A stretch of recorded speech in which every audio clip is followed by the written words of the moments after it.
So much has gone on this month in watches. We've got new watches, we've got celebrity flippers, got unlikely collaborations or likely new collaborations.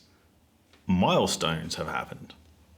There's a lot to talk about. So we'll start off with a bit of a weird one. It feels weird because it's the activity of what we'd expect from someone who doesn't really care about watches and just wants to make a quick buck, like they need the money.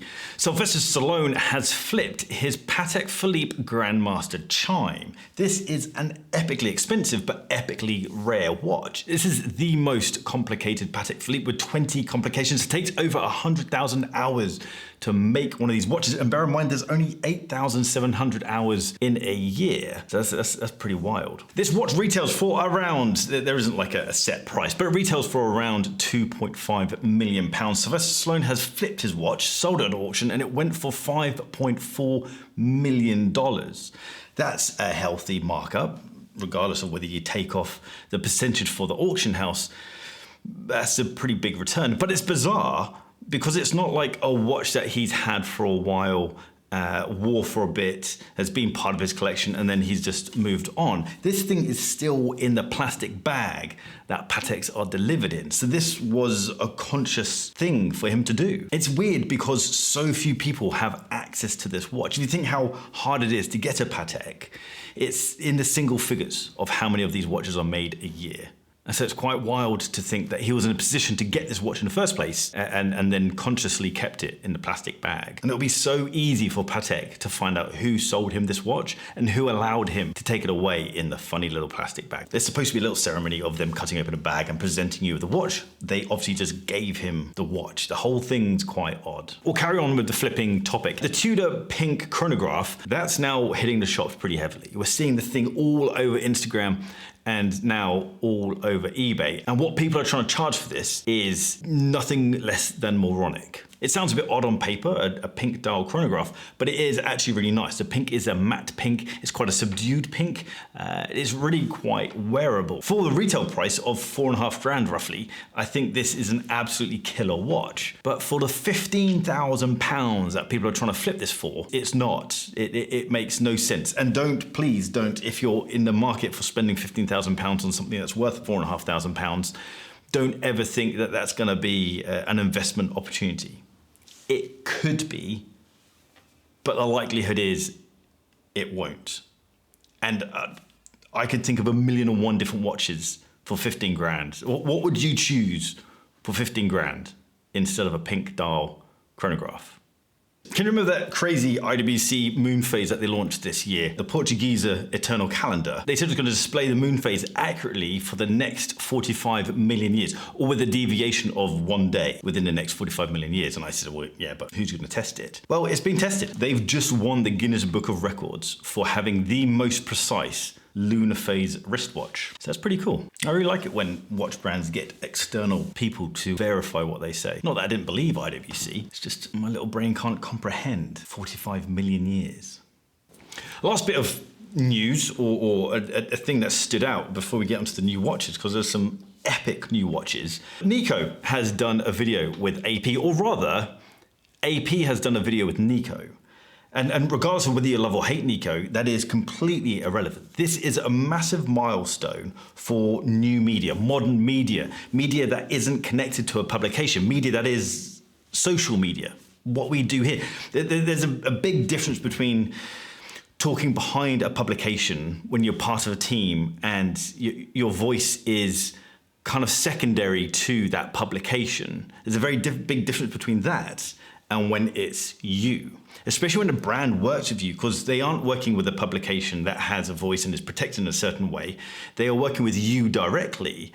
And that's a much more powerful connection. It's also a greater risk on the brand's point of view, especially a brand as prestigious as AP and as protected as AP.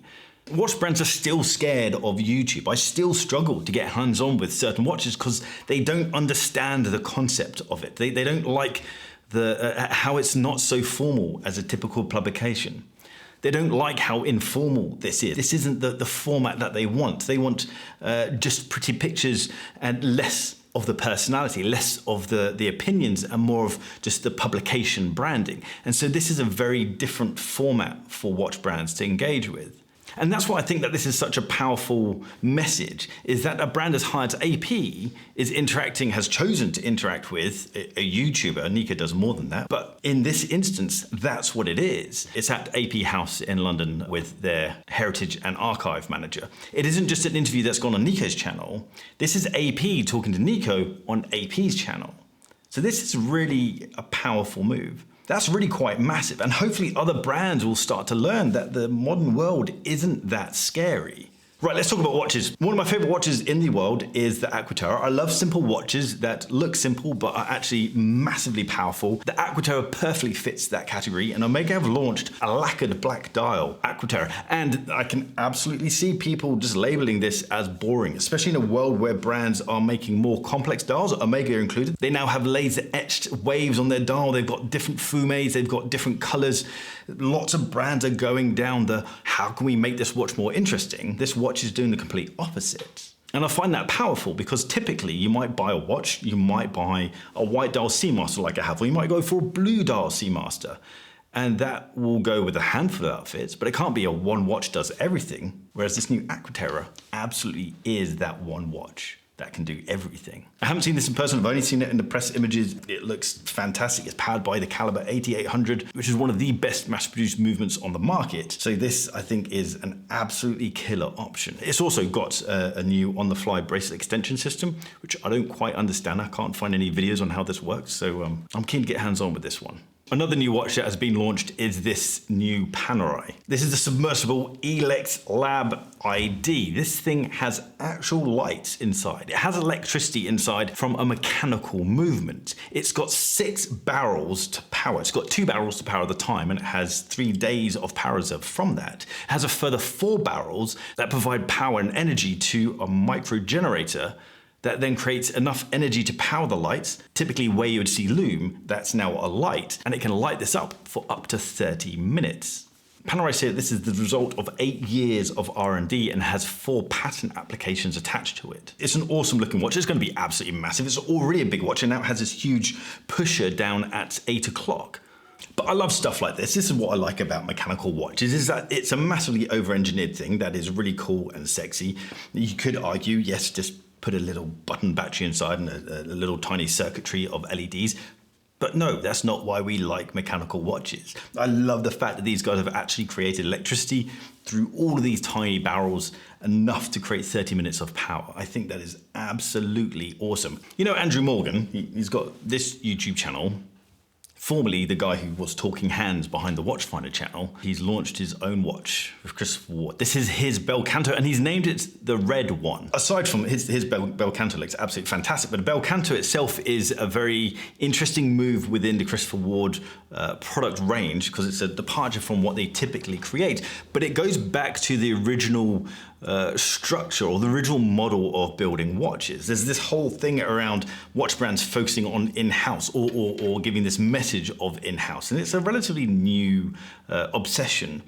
Typically, before this whole obsession, they didn't care who made the part. Well, no, they did care. It's about finding the best people to do what that watch brand wants to do. And that's exactly what Christopher Ward's do. They get the parts built by the people who are experts in doing that. The finishing on this watch is far beyond what you'd typically find of a watch in this price point. That's because they've been economical around the polishing of the parts. Not everything is over polished. You don't have polishing on parts that you don't see. It's just the bits that are eye-catching. And they've partnered with people who are expert in that, like Arm & Strom. Again, similar to AP working with Nico, Christopher Ward working with another YouTuber, it's a massive move for these watch brands to embrace modern media. But regardless of that, I'll put a link in the description down below to the product page of the Red One. Because if you know Andrew Morgan, read the copy, read the text that's on there, it will sound like he's in your head talking to you. It's got his humor in it, and it's not what you typically find on a product page, a press release for a watch. So massive props to Christopher Ward and Andrew Morgan for doing that.